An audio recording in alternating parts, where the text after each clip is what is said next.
Yeah, you're gonna have to get used to wearing long pants again. No, you just put them on. You just put them on one leg at a time, like everybody else. You're nothing special. Yeah. All right. Yeah. Gotta run. Somebody's pointing the camera at me. Yeah. All right. Bye. Hey, how you doing? Wow. Talk about a change in seasons. We are just about at the end of summer and the beginning of autumn. It's a little autumnal in the air today.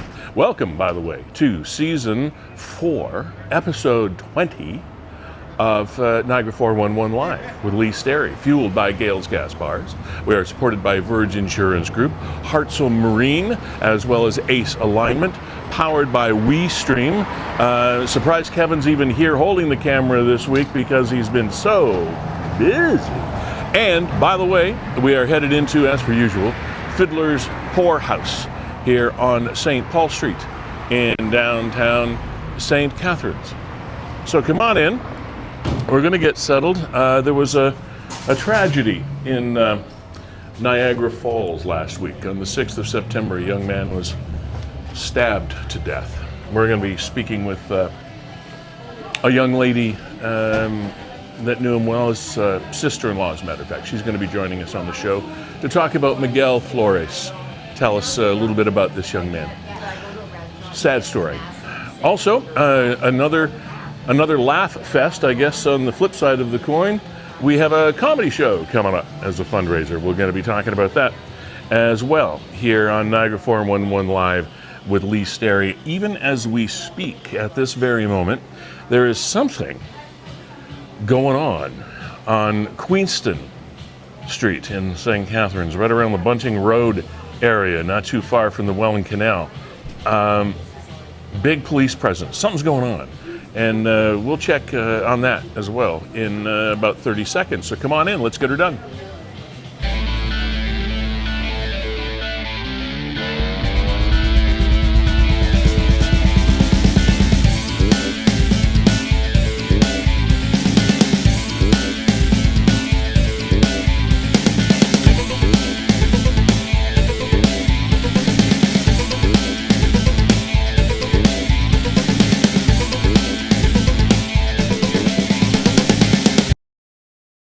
And here we are. Make sure the earpiece is in there.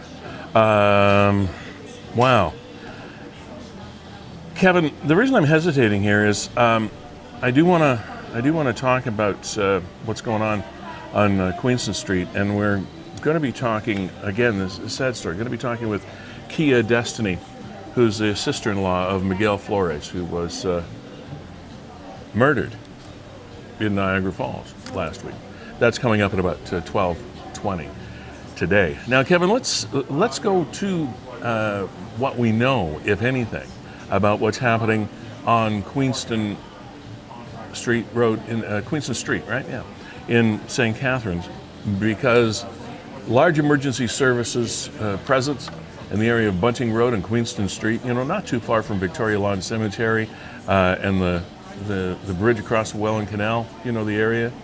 The roadway is blocked. At least that's what we heard at last blush. If that's changed, we would appreciate you by all means letting us know. You can click on the link at the bottom of the stream that's happening right now and pop in and give us an update. If you could do that, that would be awesome if you're in the area. So that's what we know. The only thing that we know really is the fact that there are comments. Anyone with anything in regards to Martindale? No, that's a different thing altogether. Forensic services, according to Jennifer, are at Bunting and Queenston now. Now, that was a little while ago. Jana says seems almost daily or weekly. There's a strong police presence somewhere. That's true. And here, Dylan has a little insight. Dylan says, I was driving my friend to work, 6 a.m. We were caught in the middle of a raid, what it looked to be at Queenston and Bunting, armored truck and raid vehicles, police out with big guns. Okay. And here you go. Mandy says she lives in the area. Live next to it. And it was insane. Got some video of them over the loudspeaker for over an hour, repeating the same thing over and over. And then watching the police with all their big guns, and this was definitely a sight and sound to wake up to. Still no clue the reasoning behind it. We heard the breach, which sounded like a flash bang, and then another even louder bang moments later. Did not sound like gunshots. There's now regular police units, forensics unit, civilian vehicles, and just in the perimeter that I can see, there's 3 different undercover vehicles. This is crazy as hell. I guess so. We had neighbors across from us who constantly had the police there, but nothing like that. And then just other bits and pieces and questions. And just so you know, I reached out to Mandy and invited her onto the program. I'm like, hey, if you saw this and you've got video on it, tell us what the heck's going on. Now, the area itself in question, Lee, I mean, it's kind of industrial. I mean, right there at the bridge. This is Bunting sort of. Isn't this Bunting and Queenston right here, just east of Victoria Lawn Cemetery? Yeah. You got some industrial buildings right here.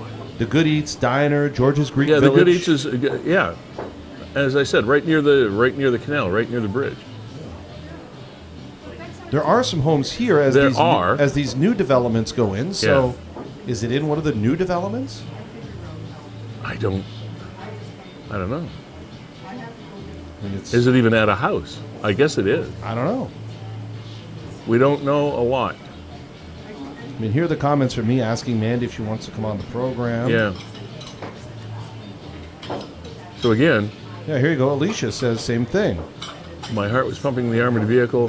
There you go. 402 Queenston Street. Arrest warrant being carried out. 402 Queenston Street, St. Catharines. Area sealed off. Please use caution. Why is that? Why is the poster identity black? Okay. Okay. I had it wrong. I had it out at the Welland Canal Parkway. Sorry about that, Lee. This is the Bunting Road area. My apologies for that. Right near Kernahan. Yeah, there's Kernahan Park right there. So 402, right on the corner. Oh, all right. So sorry, we had that wrong. We did have. How did we have that wrong? Well, it's confusing. But Bunting and Queenston is not. That's we all know that's looking up down Bunting is what I would call. Yeah. Oh, okay. Apologies for that. That's the road that comes up at. I had my head sort of screwed on funny. And there we go right there. That would be the house. Okay. If in fact that information is correct. Yeah. Okay. So that makes more sense. Yeah, you're right. We were out there at Welland Canal Parkway. Yeah. Here you go, 402 Queenston, corner house, arrest warrant, loudspeaker. Come up with your hands up, 6:20 a.m. People are watching this stream thinking, no, that's not where it is. Sorry about that. Yeah. Forensics. I can't remember seeing as many posts in the past about forensics units being on site. That's not a regular occurrence, surely. Doesn't sound good. No, it doesn't. Jen? What happened? We don't really know yet. So far, it's unexplained. Okay. There we go. So, before we continue with other things that have been going on, a lot of things happening around Niagara. I can't believe, by the way, how much traffic there is in our area on the main thoroughfare, mainly the Queen Elizabeth Highway. But wow, so many accidents, so much thick traffic, both directions. I don't remember, Kevin, seeing a season like this. Is it because we have more people in the area? Is it because more people are coming here? Is it because it's post-COVID and we're now getting used to the traffic again? I don't know. But man, it's getting pretty tough to travel between here and Burlington, I'll tell you. And past that, I know it costs money, but I jump onto the 407. If I'm going anywhere east of Burlington, I'm on the 407. Or you're traveling at 4:07 a.m. I mean, those are the only two ways to get through. That is absolutely true. And you've been traveling a fair bit. Smooth segue that was. Yeah. With the WeeStream. We have been, and I want to share some of the video maybe later in the program, but went up to Sarnia on Sunday, where I helped a friend of ours, David Burrows, stream a preseason game for the Sarnia Sting. Mm-hmm. So hello, Niagara Ice Dogs. We have a local live streaming company that just drove all the way to Sarnia to stream their preseason game. So, I don't think the Ice Dogs are streaming their preseason games. So if you wanted to, you got a local company right here that just drove all the way to Sarnia to help out the Sting. And then from there, went directly to CFB Borden. And we are very happy with our partnership with the Canadian military. And we are at CFB Borden, I want to say stationed there, right? I mean, we stay on base. Yeah. So we stay on base at CFB Borden. We eat in Vickers Mess Hall. It's an absolute cool experience each and every time we visit one of our Canadian Forces bases, and we were there doing their Canadian men's and women's slow pitch championships. Yeah, and it was a lot of fun. Little rain yesterday. And speaking of segues, Lee, I had to drive all over the place, and gas is getting expensive. But wherever I go, I always get Gales. And let's take a moment just to highlight Gales. Let's do that. Gales Gas Bars Limited, of course, have been longtime title sponsors of this program, and they were honored with this award that you see on the screen right now. 2023 award winner for diversity, equity, and inclusion from the convenience store industry. That's the word I was searching for. Part of being a responsible business is ensuring a safe environment for our staff, our suppliers, and our customers.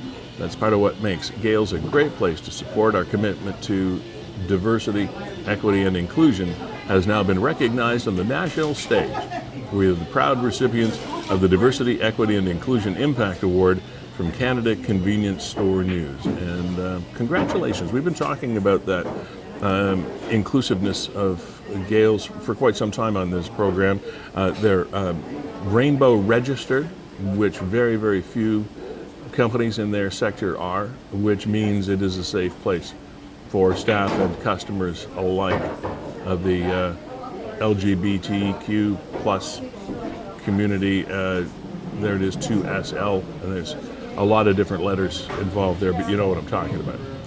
And that, of course, is that registration comes with the Chamber of Commerce of Ontario. So it speaks to the culture of Gales and the environment that can be expected when visiting any of our establishments, says Jessica Friesen, who is the owner-operator of Gales Gas. So congratulations, Jess, to you and your team, and to Gales Gas Bars. We're very, very proud that you continue to sponsor this program, along with our other supporters, Verge Insurance, Hartzell Marine, Ace Alignment, as well as the Beau Chapeau Hat Shop. Been a busy place in Niagara-on-the-Lake over the last little while. And Kevin, you were talking about, I'm going to rewind a little bit here. You were talking about going up to Sarnia to help our comrade Dave Burrows stream the Sting game. We have been trying, you have been trying to line up a piece so that we could kind of get an update on what's happening with the Niagara Ice Dogs.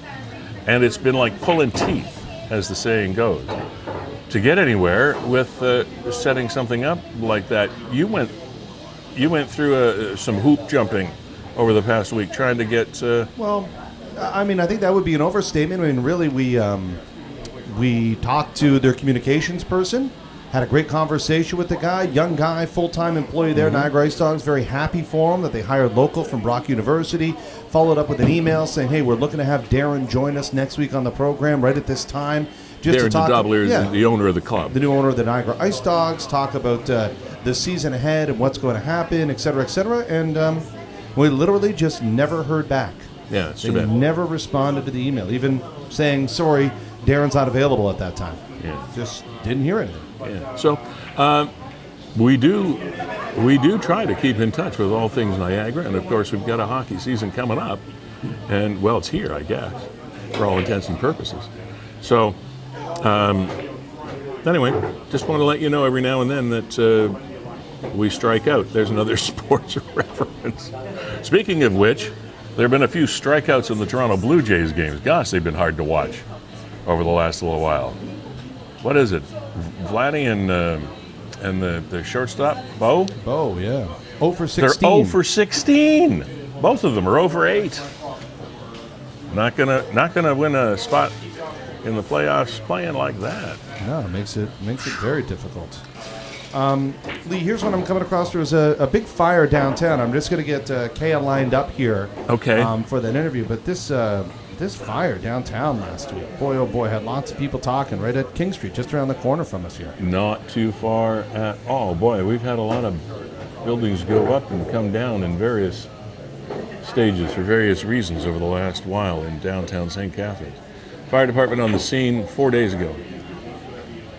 Working structure fire in the 1 to 10 block of King Street. And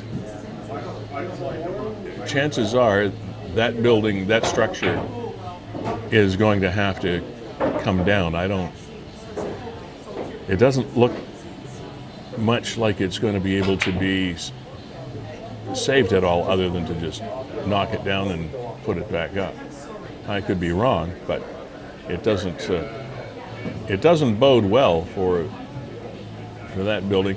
That was the only building we lost, Kevin, but there were some buildings next door or around it that had some damage too. Yeah, there were. I mean, whenever there's a fire like that, and once you start putting water on it and fire suppressants, a lot of times that does as much damage as the fire itself, especially to neighboring buildings. So yeah, you might put the fire out, but you certainly do destroy what's going on inside, perhaps. Okay. And I mean, that was middle of the day type stuff, right? Mm-hmm. Keya Destyni is the sister-in-law of a young man who was tragically stabbed in the city of Niagara Falls on September the 6th, and she joins us now. Hi, Keya, how are you? Are you doing okay? Hello, I'm doing all right, as best as I can be. Yeah. Can you tell us, before we go any further, what your relationship, I said Miguel is your brother-in-law, correct? Can you describe that relationship for me? I was very close with Miguel. Miguel was a great guy. He's the father to my niece. She's 12 years old, so she is understanding about everything that's also going on. Mm-hmm.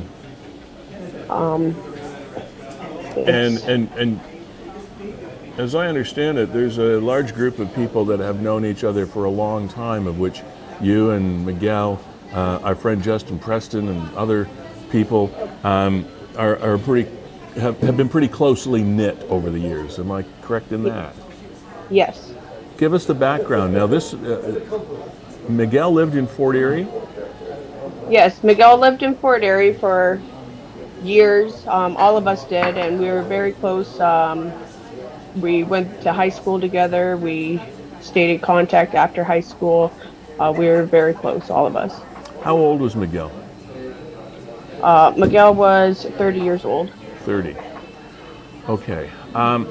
Can you walk us through, to the best of your understanding, what happened in the wee small hours of September the 6th? What happened? So, from my understanding, Miguel was at a small bar in Niagara Falls, and there was a woman there that was picking on him, and she wouldn't leave him alone the whole night. When Miguel went to leave, there was people already waiting for him, and he was ambushed. Miguel tried running home, and he was attacked by 7 people. There was 5 guys and 2 girls, including the guy that was arrested for the stabbing. And Miguel was on his own? Miguel was on his own, yes. What was this woman? What was her issue? What was the problem? So apparently he bumped, when he first got there, he bumped into her going into the bar, Okay. And then from there on, there was, I don't know, an issue that happened. There was an arm wrestle. She wanted to arm wrestle him, and he won, and whatever happened after that, it was all. And he when he left this bar, what area of Niagara Falls was it in? The bar was on the street it happened on. It was the walk-in bar. Okay. Yeah, sadly, that's the one I was going to say. Yeah. I was thinking it was the walk-in. Yeah. And where is that, Kevin? It's right on Victoria Avenue? Right on Victoria. Yeah. Near Clifton Hill? North of there. North. Yeah. Yeah. So. And 7 people. There were 7 people involved. Yes. Including this 31-year-old Devin Kinnear, Yes. who stabbed Miguel. Now, it happened at something like 3 o'clock in the morning, right? Yes. Yep. Boy, nothing good happens at 3 o'clock in the morning. Yep. So, did somebody call an ambulance or 911 or what happened then? So, from my understanding, they chased him down the road. He was only like 2 minutes from home. They chased him down the road. He was attacked outside the Esso, and then across the street from the Esso is where he got stabbed and killed and left. I'm not exactly sure who called 911. Wow. And then he passed away either at the scene or at the hospital or whatever. I guess you don't know. Yes. What did Miguel do for a living? He cleaned with his father. Mm-hmm. They had like their own company. And he now lived, or at the time he was living in Niagara Falls, not in Fort Erie any longer, but still closely connected to the Fort Erie community, I guess. Yes. Okay. So he's the dad of your niece, your brother-in-law. So he was married to your sister? They had their complications. They weren't still together. Oh, okay. But I still look at Miguel as family, and he will always be family. Is there any planned recognition or celebration of life or something for Miguel? As of right now, his mother would like just for like close family for the funeral arrangements and everything. She doesn't want anything more than just family right now. There will be a celebration of life, but I'm not exactly sure what day that's going to be as of right now. We're still trying to figure everything out for that. Okay. Now, this man that has been charged with second-degree murder in relation to Miguel's death, Devin Kinnear, 31 years old. Do we know anything about what transpired there? Do you know any? Because there was a surveillance picture of which I know you're aware that the police had of him.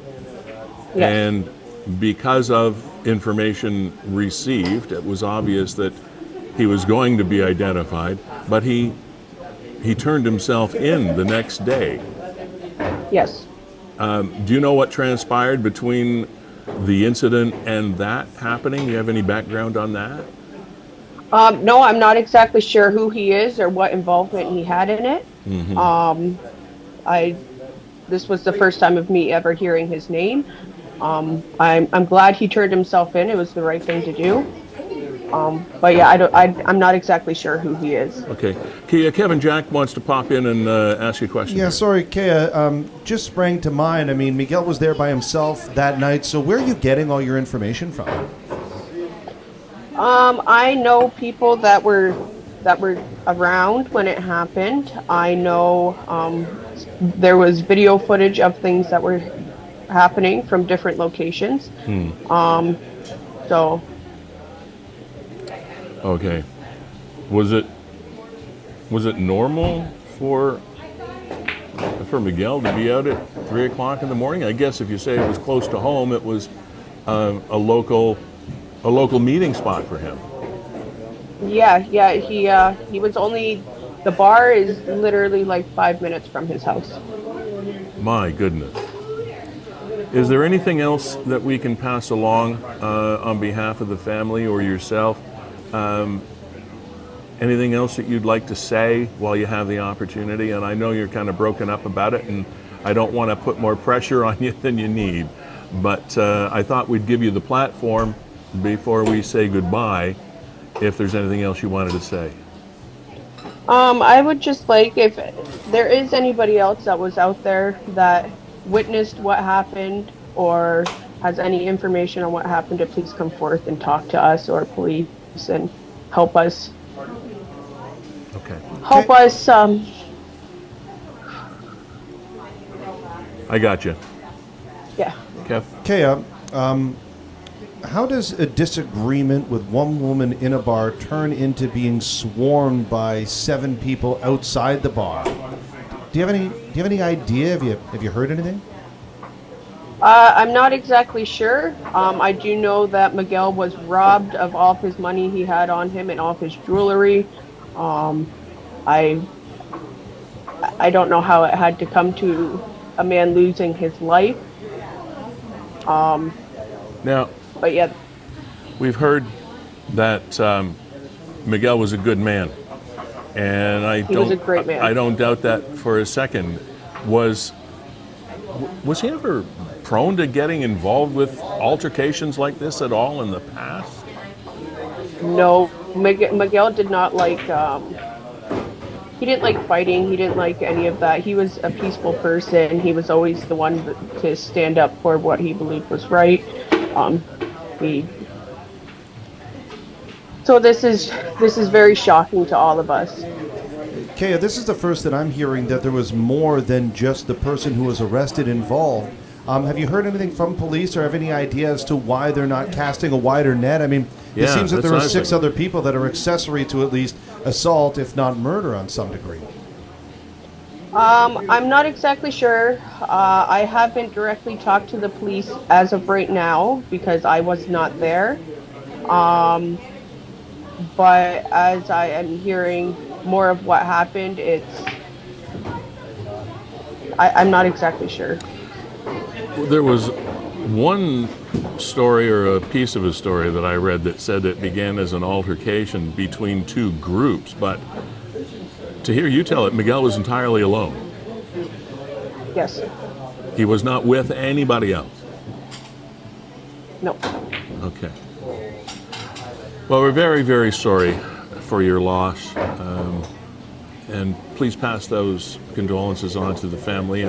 I'm sure they're either watching now or will watch it, so they'll hear that. I can't imagine what it must feel like. I hope I never really know. So people will say, I know what you're going through, but they don't. So, and I understand that. But we thank you for having the courage to come in and talk to us and tell us about Miguel, because one of the things that I didn't see in any of the stories that were released by the police or anyone else was his name. Yeah. There were no stories. It just said a man was stabbed to death on September the 6th in Niagara Falls, and they gave us the name of the alleged perpetrator, the person that was arrested, that turned himself in, but nowhere in any of the stories was there anything about Miguel Flores. And I thought he was the most important part of the story. His parents did want to keep it quiet for now, but okay. We think that he needs the justice. Yes. To be, especially for his daughter, she needs the justice. And Keya, I mean, Miguel, as we're learning a little more, is this a guy that grew up in Niagara, attended elementary school, high school, has a wide social group within Niagara Falls? Yeah, we grew up in Fort Erie. Oh, sorry. Yeah, apologies. Sorry, I know we covered that. Sorry. Yeah. But that's fine. And to hear others tell it that I've talked to, there is a pretty wide swath of the community in Fort Erie that's pretty broken up about the loss of Miguel, especially in this tragic fashion. So to all those people, our thoughts are with you. So, okay, Keya, stay in touch, keep us posted. Let us know if we can do anything for you, okay? Okay, thank you. All right. Thank you very much. Have a good day. Yeah, you too. Bye. Senseless, Kevin. Senseless, mindless, violence. Nothing good happens at 3 o'clock in the morning. I think all of us in the community wondered what this story was. Yeah. We heard that there had been a late night / early morning stabbing, and then hours later that man had succumbed to the injuries, and now it's a murder, and we're looking for this suspect, and you go, boy, what happened? But unfortunately, the truth doesn't set me free. It still seems murky and strange. And to go to your point, if there were 7 people that were involved in the altercation, all against Miguel, are we looking for them? This guy, from apparently, so the information reads, is from Kitchener. Obviously here with friends visiting. It's one of the reasons why we have all that traffic on the Queen Elizabeth Highway that I was talking about. Is it's a popular and becoming even more and more popular entertainment destination for people outside of Niagara, which is a good thing until something like this happens, and then it's not anywhere near that. What about the other people? They must, to go to what you said before, Kevin, that other people played some role in this. What about the woman inside the bar? Yeah, what's with this arm wrestling and stuff? I mean, was there some good-natured kidding in there to begin with? You know, anytime you mix crowds with alcohol, emotions can change pretty fast. So, and I'm not making any conjectures here. It's just that a lot of unanswered questions. Exactly. But if we're talking about an ambush outside the bar for something that happened inside the bar and people were waiting, that means that the girl or people inside the bar contacted people outside, or the people inside did leave and waited until Miguel. All those people are just as culpable as the person that was arrested. I would think so. Gosh. Okay. Lee, let's take a look at this. I mean, this is crime on a much smaller scale. I don't know, this isn't really porch pirate stuff, but watch this though. This was on Niagara 411, as you can see on the post. This woman, it looks like she's just walking into her own driveway and going for a cycle, but that's not what's happening at all. She walks into somebody's property, goes up to this orange rocky mountain bike, calmly gets on it, and rides away. Just ho-hum, gonna take a little bike for a ride here. And it's not her bike, and it's not her property. And it's broad daylight, as you can see by the shadowing. Carlton Street, between Geneva and Vine. Is it a crime of convenience? I mean, she's got a backpack on. Was she just kind of walking by and, I could use a new bike? Taking her time, off she goes. Calm as you please. See ya. Bye. Thanks for the bike. God. I mean, broad daylight, Kevin, too. What is going on with people? It's bizarre. That's the strangest thing to me, is that it's middle of the day. Yes. And you walk right up, and there's a window right there, and that one wall, whether it's a garage window or whatever it is, she probably deduced that there was nobody at home or nobody watching, other than that nice big camera. Doofus. But why do people do this? What happened to the mantra of what's yours is yours and mine is mine, and I'm going to let you keep what's yours? It was ridiculous. She didn't look like she was down and out or a street person or anything like that needed the money. Who knows, though, what challenges people are faced with. But she sure looked pretty calm about the whole ordeal. Also, there was a Welland, a small business, a really small business, kind of like a one-person business, bakery-style business, broken into, called Sam's Sweets and Stuff. Again, there's some pretty murky picture there. I don't know that you could ever identify anybody from that shot, but it had just opened at the end of August.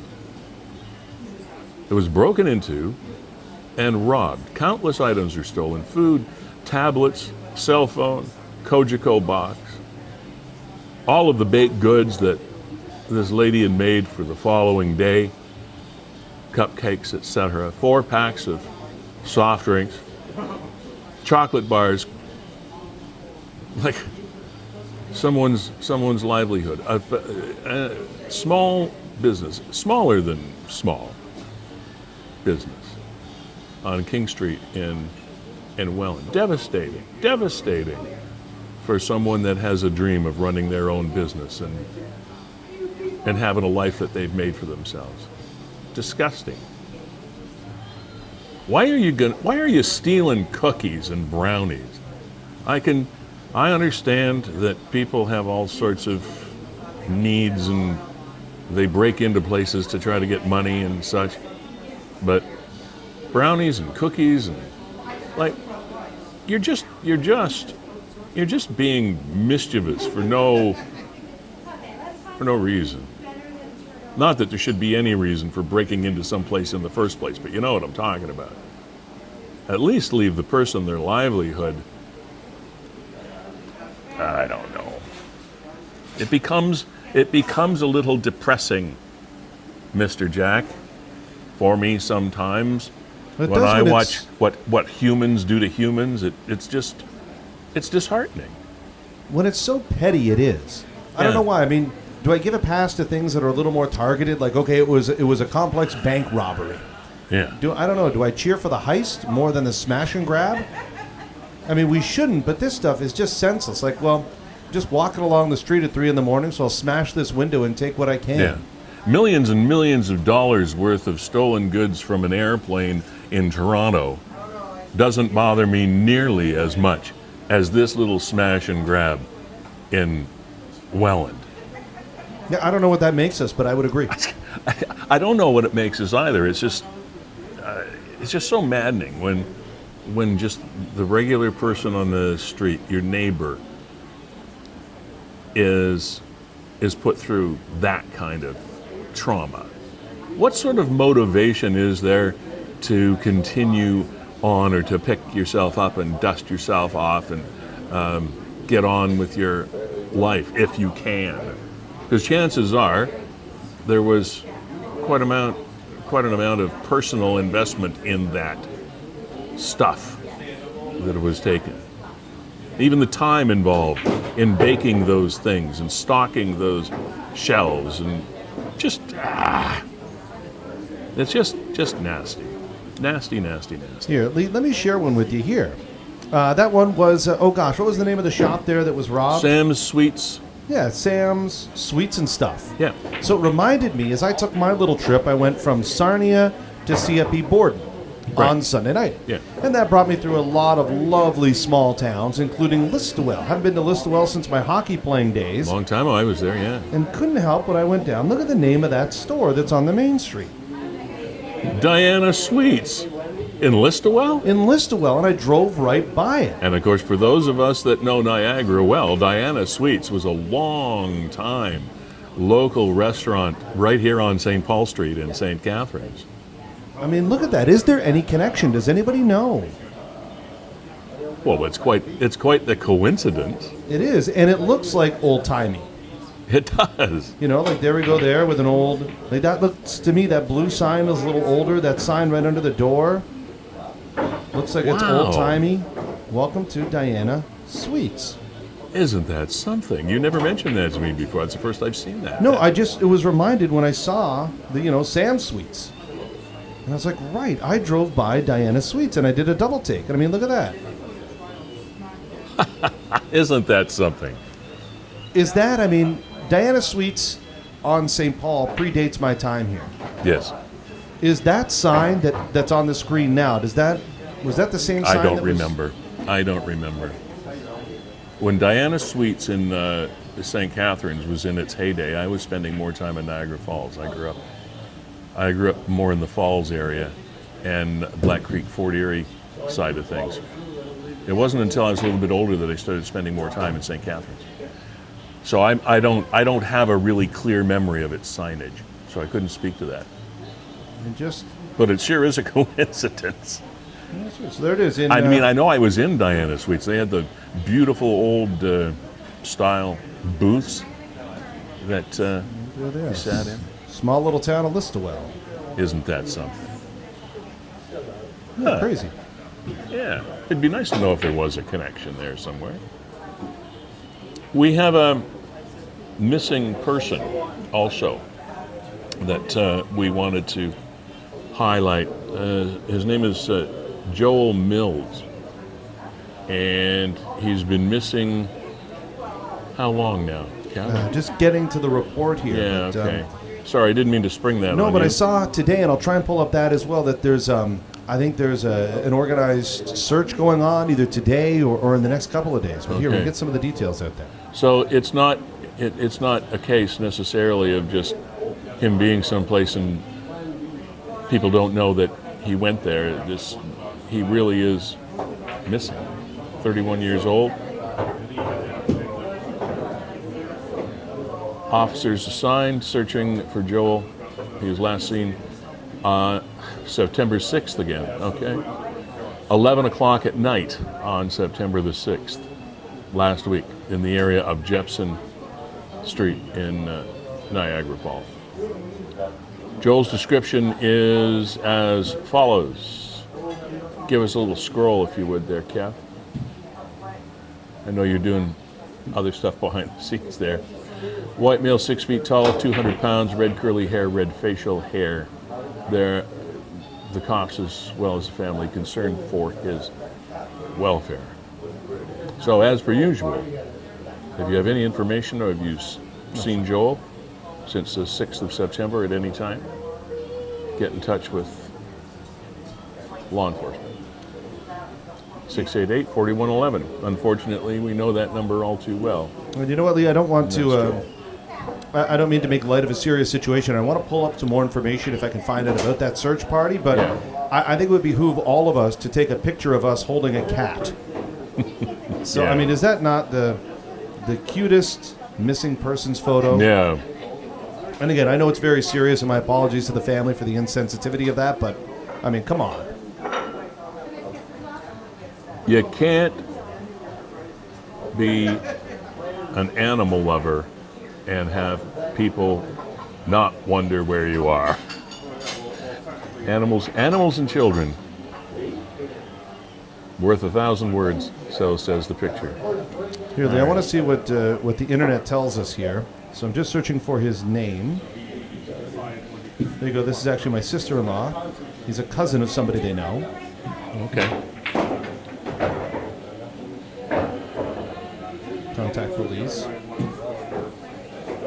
Nope, that's not it. Niagara Talent Shirt is not it. Joel Mills. Oh, that was somebody's. I mean, here, this is obviously a relative, right? Josh Mills. Please share urgent. My cousin Joel has been missing for a couple of days now.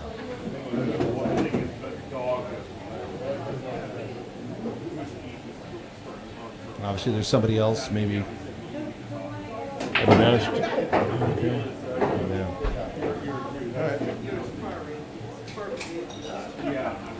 Where? I'll see if I can find that. Where do these people go? There are still some missing person mysteries lingering here in Niagara. that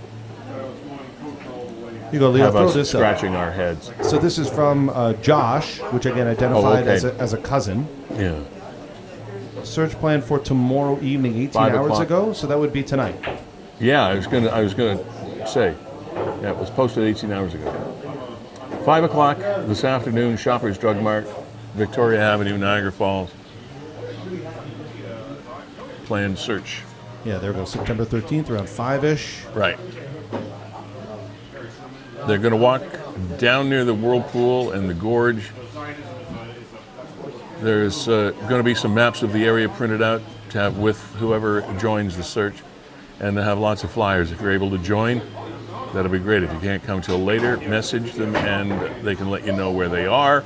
If you're not able to join, keep the prayers going. Just going to read some of the comments on this. Yes, praying every day. Okay. I was just there and, I just missed that. Yeah, sorry, just saying they were just there. So this is Lindsay Jonovich. Oh, sorry, gosh, how did I get back? Oh, what did I press? Oh, the infamy of our technology. One button and off we go. Now where am I? While you're doing that, I want to take a moment out once again to thank the supporters of this program. You're very, very important to us. Gales Gas Bars Limited, our primary sponsor, locally owned and operated for 3 generations, here to help with all of your petroleum needs, including fuel oil, and the trucks go out 24/7 if necessary, in all kinds of weather. Winter is, I know you don't want to hear about it, but it's coming up again, and they're out there fueling Niagara as well as helping to fuel this program, and for that we thank them. And congratulations to them for their most recent acknowledgement as well. And I didn't want to get it wrong. I can just scroll down for you, Lee. Yeah, there you go. Impact Award winner. I got it. Diversity, Equity, and Inclusion Award from the Canadian Convenience Store News, the award winner for 2023. So congratulations. Well deserved on behalf of Jessica Friesen and all of the staff and friends and family at Gales Gas Bars. So well done. Also, I want to make sure that Verge Insurance Group is always mentioned in conjunction with our sponsors. Mark Shirk, son Blake, and all of the staff have been just so consistent in their support of this program, and ask nothing back from us other than the fact that we acknowledge that they do this and support all the information that we can possibly pass on with regard to what happens in and around Niagara. Verge Insurance Brokers, another Niagara-born and bred company. Thank you very much for being a part of this show. Also, we'll do Ace Alignment next, because that's what we see on the screen right now. Specializing in wheel alignments and brakes and suspension, MTO, motor vehicle inspection location as well, front end work, and just about whatever ails any kind of vehicle that you own. So stop in there sometime and see Darren and Matt if you think you have a need. Those are the 2 guys that pretty much keep Niagara on its wheels and tires filled, etc. at Ace Alignment. And they're located on North Street in St. Catharines. Okay? And not to be forgotten is Hartzell Marine, Niagara's exclusive Legend Boats dealer. As a matter of fact, I saw one of the boats, and I was thinking that had to come from Hartzell Marine. There was a boat on the trailer, and they're also Mercury dealerships as well. So, and there it was, a Legend Bass boat with a Mercury motor on the back. And I thought, I'll bet you dollars to donuts that came from Hartzell Marine. Yeah, and this time of year, Lee, if you're talking service, you're going to want to get those boats winterized. Indeed. So go see Dave and his crew up there, because Dave DeGrave. They got everything you need and the expertise. On Ormond Street in Thorold. So thank you to all those people that support this program. We really do appreciate it. And to Nick and all of your supporters and contributors at Niagara 411, always a pleasure to share information with you and steal your name a little bit for the program. Niagara 411 Live with Lee Sterry. And of course, Kevin Jack, co-founder with Brandon Scram of Niagara's, well, actually Canada's premier streaming service. I don't know if there is another. There are other companies that try to do similar things to yours, Kevin, but there's definitely something that sets you guys apart. Yeah, they do it more awkwardly, and they charge a lot more. Let's just go with that. Yeah, so, and it's not a case of just you want your wedding on recorded. It's not just doing this. There's a lot more to it than that. Anyway, for any event that you have planned or want to plan, and you want it kept for all time, call WeeStream. All right. So, Lee, yeah. I think now's a good time to just show you a little bit of what we were doing up in you want to do that? CFP Borden. Yeah, why not? We could do that now. We'll do another smooth segue over into the world of streaming. So here we are. Oh, we're at Camp Borden now. Yeah, this is CFP Borden, and this is the men's slow pitch championship. So you see here we have Team Atlantic. Just this screen has cropped it off just a little bit. So we got Team Atlantic against Team Quebec. Team Quebec juggernauts. They were from, I believe, CFB Bagotville. Okay. And, oh gosh, the Atlantic team, maybe CFB Gagetown. I'm not entirely sure where they were from. But every sports tournament they have representatives from a CFB base out west. Yeah. So basically everything west of Ontario. Okay. They have a team from Ontario, they have a team from Quebec, right, and they have a team from the Maritimes called Team Atlantic. Okay, am I looking at this right at the bottom of the 6th inning, and it's 21-19? It's slow pitch. This is a high score. And these guys are good. They max out. They look good. These are military men. So some of these guys are behemoths. You're talking 6'6", 6'7", athletic as you can be. Yeah. And, it's nothing for them to pop this ball out 300 feet. Well, this catcher, number 12, he's a big boy. He's a pretty big fella. Yeah, he's an absolute big boy. I love those retro style uniforms that they're wearing as well, with that shading in purple. It looks like Field of Dreams or something. So you got to see how the game ended here.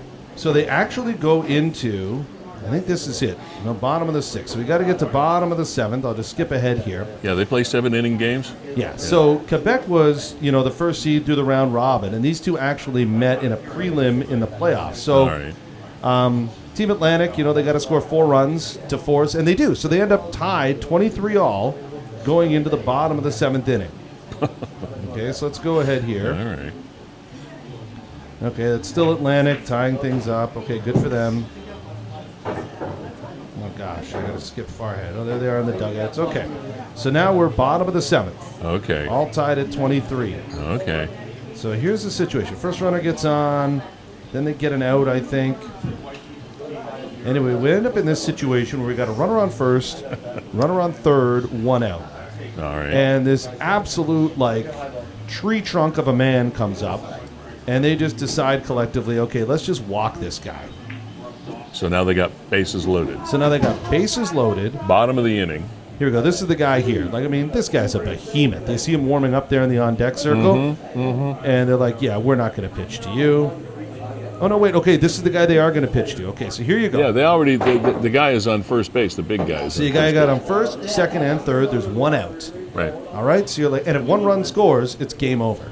So, let's just watch this play here. And there's only 1 out.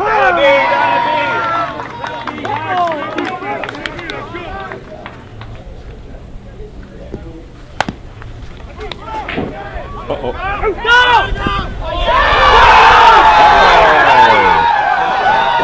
Missed the throw. Did you see how that ended, Lee? Yes. So let's look at it again. So the guy But he didn't need to slide. So here, I'll tell you what happens, and then you can see it happen. So the ball goes to third. Yeah. It's a forced play at third, so the third baseman touches the bag and is trying to double him up at home. It's a perfect scenario for the Atlantic. And as he throws the ball home, it hits the runner in the back. Oh, did it hit? Is that what happened? Yeah, okay. So take a look here. Now that you know what's happening. It wasn't a bad throw. Well, yeah. touch third. Okay. Throw it home. Touch Boom. third. Oh, it did. guy. It hit him in the back. Or back of the head, one or two. That was a heads-up play. That was... All right, so Quebec edged them out. Won in the men's, and then the women's happened just after that. And All I believe right. Quebec won that one as well. Okay. But it was, I mean, you want to talk about dramatic endings. It doesn't get much more than that. And for Team Atlantic, that was a dream scenario, right? I'd rather watch that than Texas-Toronto. A hard hit ball to the third baseman so he can step on third right away, and then all he's got to do is double him up. Now, why he went home instead of going across the diamond to get the guy at first, I don't know. It's hard to say. I mean, I guess it was there. It was right there, Yeah. exactly. Because all it was sight. 2 outs. He could have gone to second. Line of sight. Boy, oh boy.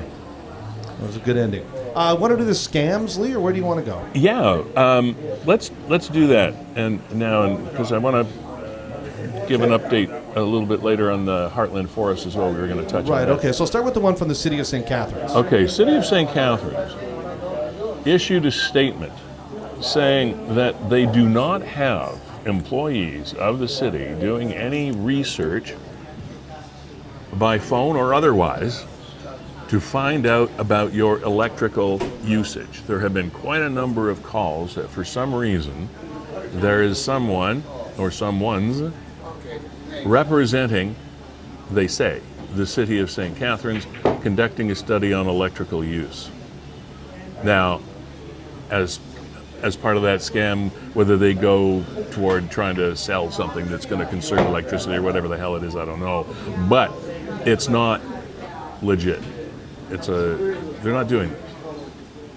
And almost always, Kevin, again, these people pick on the most vulnerable citizens in our society.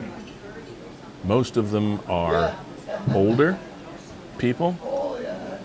For example, the next scam is the grandparent thing is still happening. And the Ontario Provincial Police issued again. The grandparent scam is alive and well, unfortunately. Someone calls grandma or grandpa pretending to be their grandchild in trouble. They either need money to fix a vehicle, or they need money to get out of jail, or pay a fine, or whatever. And that's not how law enforcement organizations work anyway. They would never say, call your grandparents or call your parents and get some money before we let you go. I mean, that doesn't happen, all right? It just doesn't happen. And there is, right there in that post, it says that there's a 20-minute video that you can watch. If you want to go on Niagara 411, the 20-minute audio presentation. I say video, I'm sorry, it's an audio presentation. And it features, it's like listening to a podcast. Oh, look at this number, though, Lee. It's staggering. Yeah. The Anti-Fraud Center has received reports totaling $9.2 million in victim losses associated to the emergency grandparent scams. And there's 4 months, with 4 months, that was up to June 30th, I think. Anticipated that the losses will greatly exceeded the 2022 reported losses that totaled $9.4 million. And again, the most vulnerable people in our society. Older people that are trusting, and that's the one thing that I talk with friends about all the time. Our parents' generation, my parents' generation, they were trained, they were brought up to trust people. It's just, they believed everything doctors said. They believed everything lawyers said. They believed everything the police said. They believed They did not mistrust people the way that we do now. I don't know whether that was a good thing or a bad thing, but it just seems very, very generational, and it's unfortunate that is the case. And then there was a third warning issued just in the last week, and these have totals in the millions of dollars as well. Yeah, now this one is really something to watch out about. And I think this would apply to just about anything that you buy online, because there is so much more commerce being done over the internet these days that this happens to be, though, in a heavy machinery category. So what's happening is the cops received reports of victims purchasing heavy machinery or farm equipment from sellers believed to be in the United States, losing hundreds of thousands of dollars. So what's happening is somebody needs a piece of equipment, and this equipment is expensive stuff. So, like you and I do, they would search the internet for it. Often they would find these sites that has, it would seem, exactly what the buyer is looking for at an almost unbelievable price. And there's the first flag that should be raised if you find yourself in the category of buying anything online whatsoever. If it's too good to be true, it is not true. But people are purchasing this, and the other red flag here, as you'll see halfway down or 3/4 of the way down through that post, is the fraudster requests payment in the form of a wire transfer. Not PayPal, not a credit card that has security codes, etc. attached to it, but a wire transfer. That's just like cash. Well, it is cash. So that's what should get your attention. Nobody that is selling something legitimately is going to be asking you for a wire transfer over the internet. Okay? Just buyer, it's always buyer beware. Fraudsters use reputable websites to post stolen images and equipment information. If you don't know the buyer seller, investigate them thoroughly. So they might have this equipment, but they also might have stolen it, and they're using pictures to sell it over and over and over again. They could sell the thing 10 times. And there you go. Now, Lee, in the last probably week and a half, I've had 2 people try to scam me. Yeah. So, I mean, this stuff happens all the time. The first is I'm selling a refrigerator, and somebody contacted me and asked me, hey, I want to buy it, but not until next week. Can you take it offline? And I said, okay, as long as you e-transfer me the price in full. Yeah. So they responded and said, okay, fine. And then they sent me an email and said, okay, it's been sent. Now, I could tell right away that this was a scam, but a big clue. Because you deal in e-transfers all the time. Right. So, and my account is set up for auto deposit. Right. And this was not being auto deposited, but it looked just like a regular e-transfer email that They're you would get. very good, these people. And then when I clicked on it just for fun, because I knew just by bringing me to the website, nothing was happening. And it brought me to some website where I didn't go through the whole ordeal. I closed it as quick as I could, but I knew that it was like, okay, now you're going to ask for all of my banking information. And it did not look like a bank website. Yeah. So that was the scam. And then on the flip side, somebody was selling. So that was a case where I was selling. This is a case where somebody else was selling a laptop. And I said, okay, I'm interested in purchasing your laptop. This is a good story. I like and in fact, they were giving away the laptop for free. Yes. So I said, okay, sure, I'll take that. I'll take that for free. And then she responded and said, oh, unfortunately, due to my family situation, I've moved out to Alberta, so let me contact and see what shipping is. So I knew where this was going. It's like, okay, there is no laptop. You just want me to pay you for whatever quote-unquote shipping is going to be, and I'll never see the laptop. But I'm going along with it, and she says, oh, by the way, I've moved now to Springers, Alberta. I'm making up it. So I responded to her. I go, wow, what a stroke of good luck. I've got family that lives in Springers. Can I just have them pop by your house? Come pick it up. Yeah, can I just have them pop by your house? And never heard from that person again. Oh, so there you go. good. On both sides of it within a week, Lee. So, I mean, all these warnings that you see out there, those number amounts, the grandparent scam already this year, over $9 million. And then just in the farm equipment. Just in 8 months? And that's just in phone calls and people calling you up and pretending to be your grandson or granddaughter saying, I need help. You got to send some money. And then the farm equipment was another to the tune of $10 million last year, whatever it was. Yeah. That's and they're very creative. You know what I get a lot of? I get emails from Microsoft, supposedly from Microsoft, telling me that my email account is going to be discontinued if I don't confirm and it's my security system on my on my implements catch this stuff, because there's something in the algorithms that are red flags for the software. So they always warn me that don't get sucked in by that. It's not Microsoft. Microsoft is not doing that. They're not going to terminate your account. Does your phone do that now with phone calls? Do you get calls and underneath it says likely spam? No. Yeah, I get that now. Probably for about the last 6 months. I'll get calls, and I hate to say it, I almost get one a day. I got one already today, and it says under it likely spam. So it's probably part of whatever software upgrade that you have. Going to join us on the program right now is the Executive Director of Community Support Services, Niagara. And there's a fundraiser coming up, and we wanted to let you know about it. Carolyn Askeland is here. Carolyn, am I saying your last name right? Absolutely correct. Congratulations. Askeland? One of a few, yes. Askeland? That is correct. Awesome. That is correct. Awesome. Okay. Well, I can't claim sole responsibility for that. Kevin and I collaborated a little bit, and we figured that's what we should call you. That was a great collaboration. Okay. And I would take the credit for it, Lee. All right. All right, I will. It's all me.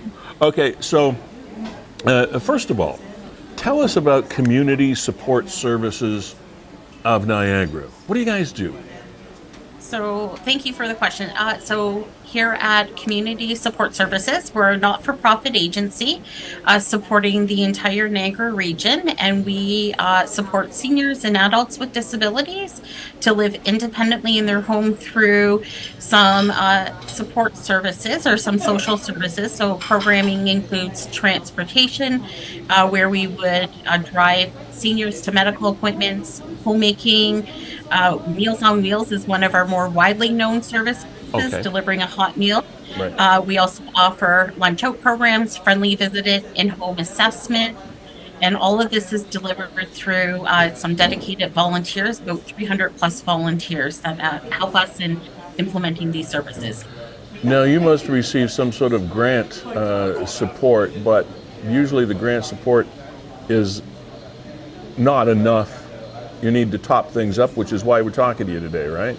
That is 100%. We're very grateful to Ontario Health West for some annual base funding, but as you indicated, it's not quite enough to meet all of the needs in our community. So we're out here pounding the pavement and, writing lots of grants, hosting some fundraisers, and relying on our great community to support us so we can support our clients. All right. Now, here's where the rubber hits the road. Tell us about the Laugh With Us comedy fundraiser you got coming up.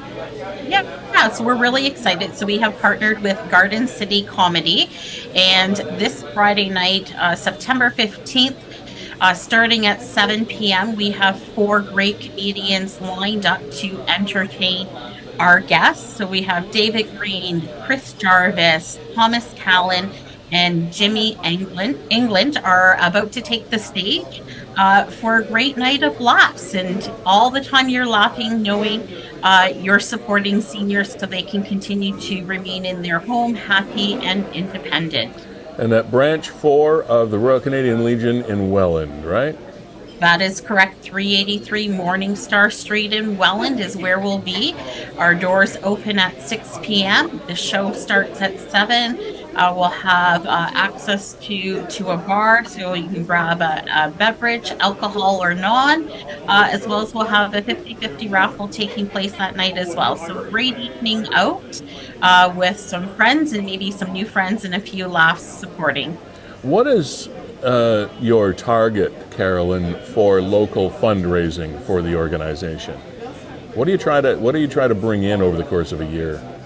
So over the course of the year, we would need to bring in about $150,000 annually. Wow. In order to bring in a balanced budget. So that comes through a variety of different initiatives, fundraisers, grants, donations, etc. So it's a big ask. Mm-hmm. But we know that our senior population is deserving of the best. They supported us for generations to come, and now it's our turn to support them. And of course, there's always in an organization like yours full accountability. I mean, you publish where the money goes and how it's spent, and you're accountable for reporting on that, right?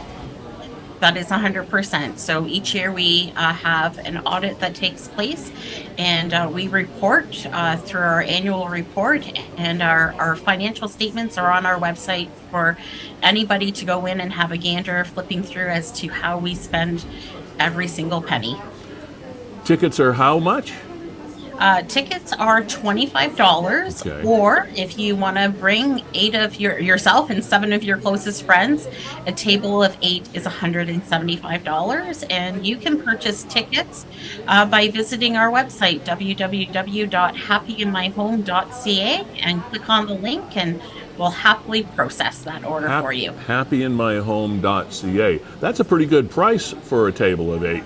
You save a little bit. I think so. I think, it's a great night out. You're supporting a local agency, supporting, potentially your parents or grandparents or neighbors to be able to be connected to these services. And it's going to be a great evening. I guarantee it. And it's always fun to share with friends, too. So find 7 people that don't hate you and go. So that's good. Exactly. That's what I'm doing. I've taken my friends and say, who's coming to join me? Let's get out and have a laugh. Happyinmyhome.ca. You get your tickets there. And Carolyn, I want to touch on that before we let you go.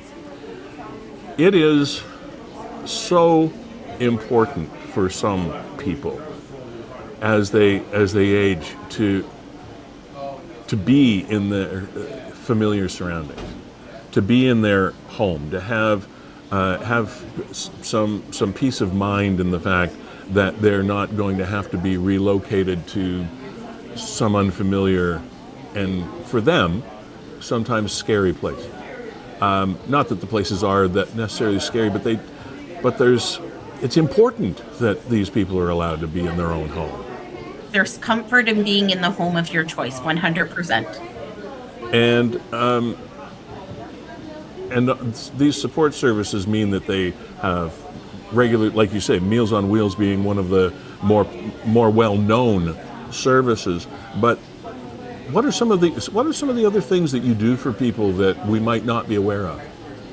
Well, I think one of the key items that accompanies every single service, whether it's Meals on Wheels or a transportation ride, is we spend a lot of time training our volunteers and our frontline staff to be able to look out for red flags and warnings that maybe somebody may not pick up. So where can we, notify a family member or caregiver where we're seeing a change in behavior or a decline in health? Mm-hmm. How can we help them to connect to other services across the continuum of care? We're very well connected within all of the agencies in Niagara that deal with health through the NOHT, ESON. Mm-hmm. And I think that's really incredible. We're not just there to drop off a meal or provide a ride. We're companionship, we're friendships.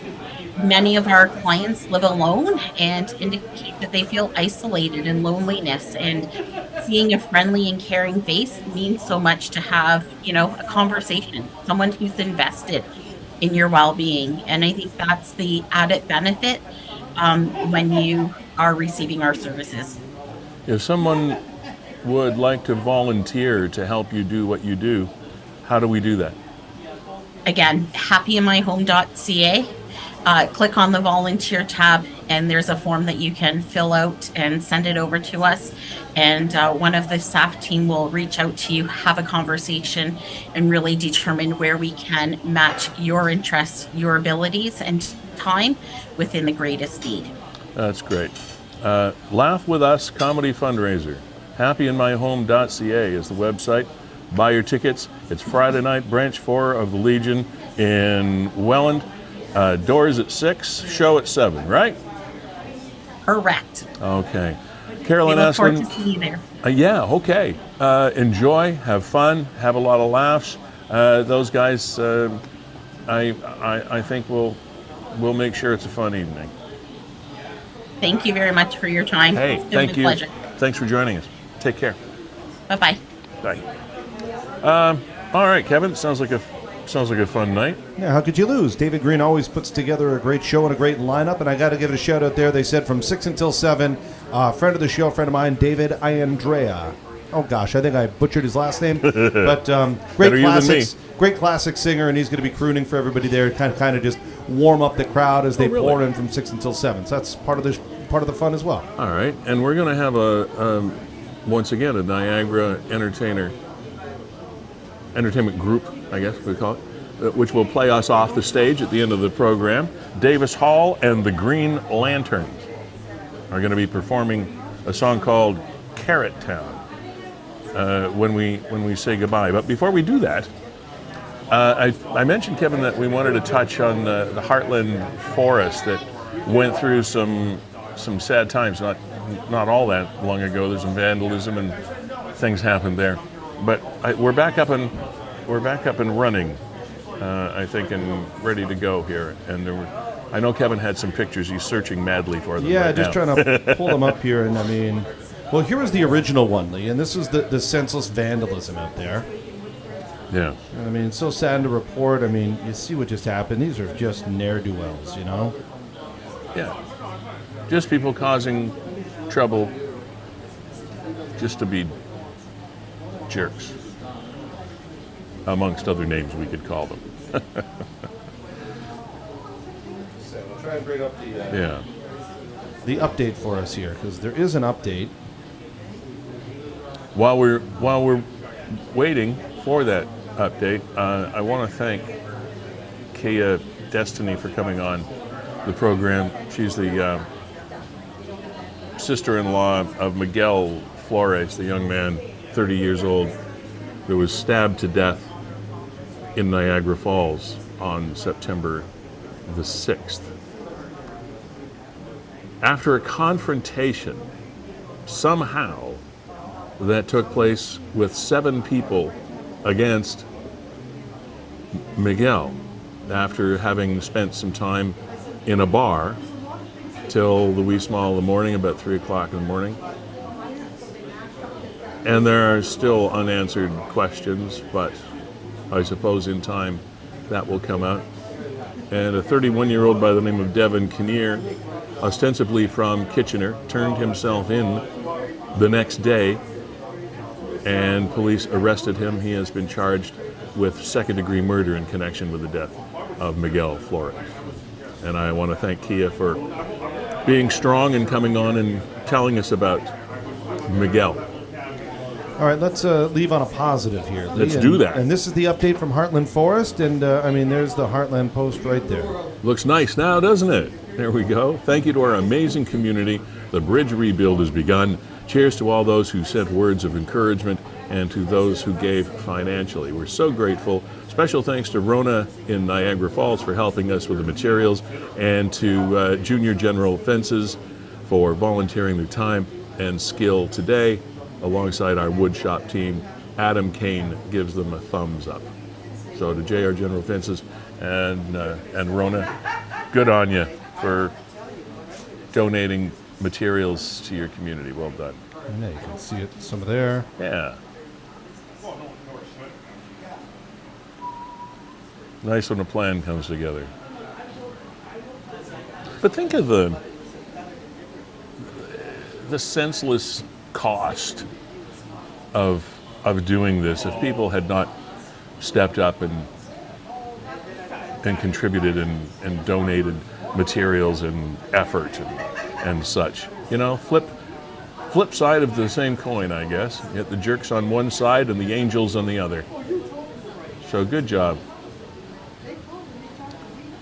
Heartland Forest, once again, getting the facelift it needs. Super. All right, and on that note, Lee, let's cue up this. I really, you know what? I hope people stick around for this song, because it's the band's pretty interesting and the song's pretty cool. The name of the new album. Yeah, is awesome. We were talking. I wanted you to mention that. It's Canberra and Canberra. It's just the album title is called Canberra. Okay, and because the fellow that is the lead, it's Jim Casson. He's from Fenwick. So hence the Canberra. And of course with the two spellings. Yeah. Right. It's got the Canberra with the O and the Canberra with the O-U-G-H. Staying true to their roots. Davis Hall and the Green Lanterns And Carrot Town is what you're going to see in just a second. This has been episode 20 of season 4, Niagara 411 Live with Sterry. Kevin, it's always a pleasure. To Gales, as well as Ace Alignment and Diverge Insurance and Hartzell Marine. Again, thank you very much for your support. See you in a couple of weeks.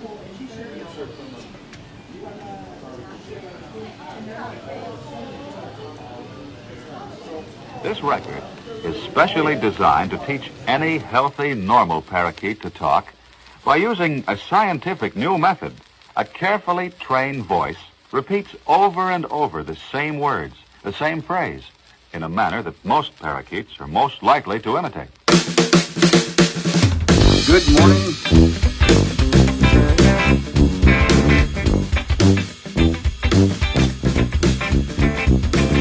Good morning.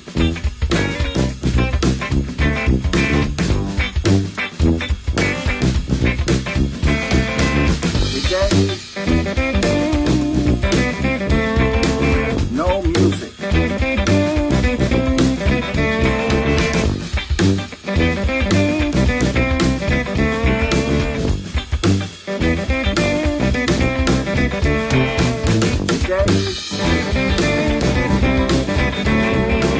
No music.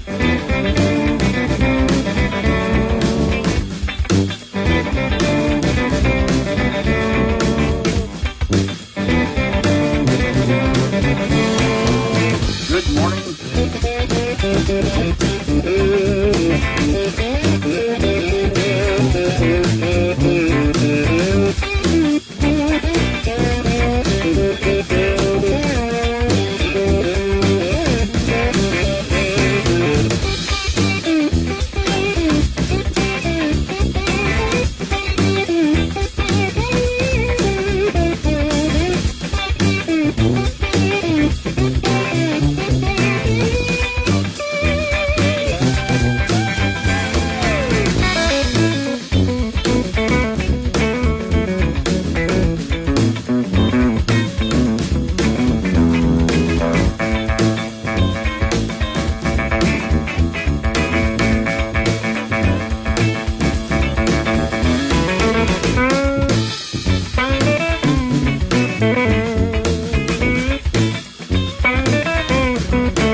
Have a great day.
Have a great day.